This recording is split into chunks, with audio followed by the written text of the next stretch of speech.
Mākslinieki mežā. Nav tik vienkārši atrast sev nodarbošanos brīvdienu garajās stundās.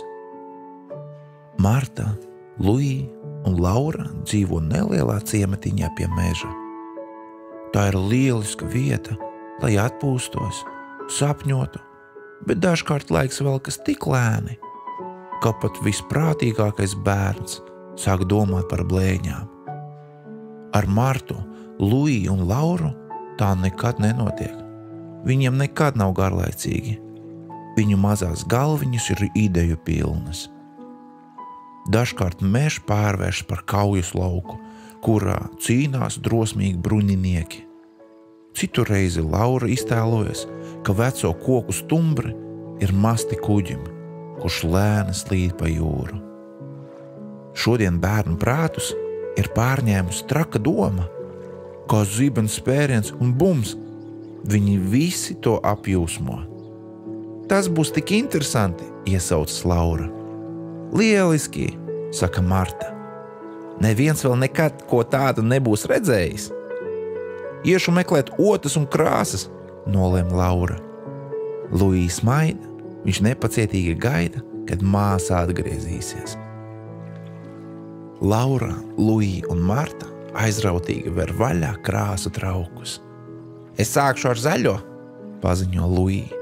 O, iesaucas Laura. Skaties uz šo koku! Laura iemērc otu krāsā un bagātīgi nokrāso vēl vienu koku. Brīnišķīgi, mežs ir kļuvis kā jauns, sajūsminās Marta, ieraugot krāsotos kokus. Īsts mākslas darbs, dzīvs mākslas darbs. Bet mākslinieki ar to vien nebeidz savu darbu.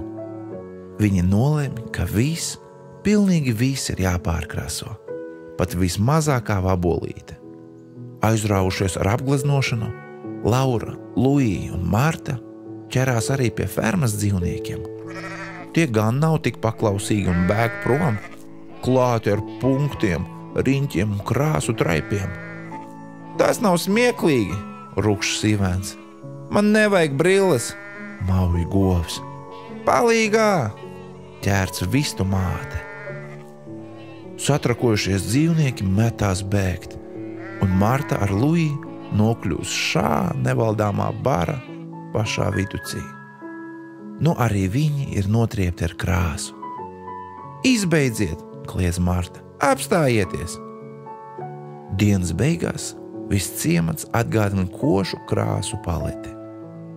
Mammas un tēti ir mēmi no brīnumiem. Ja pat ne visi atzīst Lauras, Martas un Luija mākslinieka talantu, bērni ir trakoti labi pavadījuši laiku. Visi krāsu trauki ir tukši, tajos vairs nav ne pilis. Uzmetuši pēdējo skatienu savam mākslas darbam, bērni atgriežas mājās. Vannā, pavēl mamma dusmīgā balsī. Vai, mammai nepatika mūsu mākslas darbi, čukst Laura. Tā kā jūs esat nokrāsojuši visas fermas dzīvniekus, tie ies vannā kopā ar jums. Nāciet vien iekšā, mamma smaidot piebilst. Jērs, Sīvēns, Vista un Cālēna neatsaka šim jaukajam uzaicinājumam un ar prieku ielec siltajā vannā. Tie plunčājās, nirst un mazgā pat vismazākās spalviņas. Vannas istaba ir pārplūdusi. Laurai tas nemaz neliekas jauki. Viņa slēpjas aiz segas. Paldies par lielisko vannu. Mēs atgriezīsimies, nosaka suns.